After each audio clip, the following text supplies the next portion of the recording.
ምንድነው አንቺ እኮ እንደ ሴት ሁኚ እኮ እንደ ሴት ሁኚ እንደ ሴት ሁኚ እንዴ ስማሽኝ ምን ልታረጊ ነው ከዛስ መፍትሄ ነው እንደሞ አንቺ ጤነኛ አይደለሽም እንዴ እኔ ለምን አጠገብህ እንደዚህ ይሆንኩ ለምን አልታየህም አልገባህም እኮ እኔ ልቤ እስኪጠፋ ድረስ ነው ማፈቅርክ እዚህ በኋላ ግን አታገኘኝም እሺ በህይወት ጉዳይሽ ምንድነው ምዝቹ በህይወት አታገኘኝም ምናምን ትላለች እንዴ ስሚ ነይ ነይ ነይ ነይ ነይ ነይ ነይ ነይ ወደዚህ ይኸው ነይ ሰላም ሰላም እንዴት ናችሁ ድና የተከበራችሁ የጨረቃ ፋሚሊ ከዚህ በኋላ ይኸውላችሁ ፋሚሊዎች ከዚህ በኋላ የሚከፋፈል ፋሚሊን እኛ አንሰማም ጨጓራ ራሱ አይሰማችሁ መጣ ታውቃላችሁ ማንንም አንሰማም እግዚአብሔርን የጨረቃ ፋሚሊ ነው ጉዞ ወደፊት ተያይዘን እሺ ቤተሰቡ መግቢያው ላይ እንደሰማችሁ እንዳዳመጣችሁ አንድ ማንነቷን የማትታወቅ ሴትዮ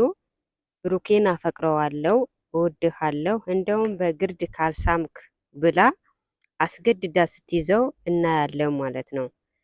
በዚህ 15 ቀን ውስጥ በሃይሚና በብሩኬ መሃል የተፈጠረው ነገር ሁላችንንም እናውቃለን ማለት ነው።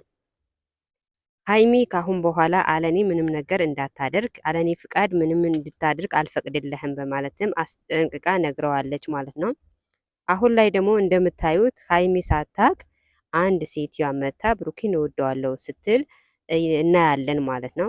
ከዛም አልፎ ደግሞ ብሩኬ ካሁን በኋላ ከሃይሚ ውጭ ወደ ውጭ እኔ ሃይሚን አፈቅራታለሁ እወዳታለሁ አንቺን አላቅሽም ካሁን በኋላ አጠገብን እንዳደርሺ ሲላትም እንሰማለን ማለት ነው። ታዲያ ምን አይነት ዘመን ላይ ነው እየደረስነው? ወንድ ልጅ ሳይፈልገን ሴት ልጅ ፈልጋሃል ማለት ምን ማለት ነው? እስኪ ራሳችሁን ገምግሙ። እንደውም ቪዲዮን ካዳመጣችሁ እስኪ በኮሜንት አሳውቁን ማለት ነው። ብሩኬ አልፈልግሽም አላቅሽም ሲላል እሷ ደግሞ በግድ እወድሃለሁ አፈቅርሃለሁ እንደውም ባሌ ትሆናለህ ብላ በግድ አስገድዳ ስትይዘው እናያለን ማለት ነው። እኛ አሁን ላይ ታዲያ እኛ ሴቶች ረካሽ ሆነናል ማለት ነው። የሰው ባል መቅማት ምን ይባላል? ሃይሚ የብሩኬ እንደሆነች ሁላችንንም እናውቃለን። ሰሞኑን ደግሞ በዚህ የመጣ ያው ታውቃላችሁ አንድ ወር በሙሉ ከሃይሚና ብሩኬ ርቀው የኖሩ ነበረ። ከዛም አልፎ ደግሞ የሃይሚና የብሩኬ ቤተሰቦች ሃይሚና ብሩኬ አይለያዩም ብለው አንድ እንዲሆኑ አድርገዋል። በመሀልም ደግሞ እቺ እንግዲህ ያው እንደምታዩ ብሩኬን አፈቅረዋለሁ እያለች በእንደገና ሴጣን ልታነሳ ትፈልጋለች ማለት ነው። ግን ጥሩ አይደለም። አንዳንድ ሴቶች ትዳር እያላቸው ራሱ ከሌላ ወንድ ጋር የሚንከሰከሱ አሉ።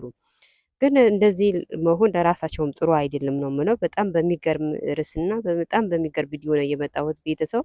በጣምም ያሳዝናል። አንዳንድ ሴቶች ሴትም ያሰድቡ ብዙ ሴቶች አሉ ማለት ነው። ከእንደዚህ አይነት ነገር የሚጠብቀን ነው የምላችሁ እና ቤተሰብ ላይ ሰብስክራይብ ማድረጋችሁም እንዳትረሱ። ላይ ሰብስክራይብ የምታደርጉ ከልብ አመሰግናለሁ። ከእንደዚህ አይነት ነገር ይጠብቀን። ሃይሚና ብሩኬ መቼም አይለያዩም። ጉዞ ወደፊት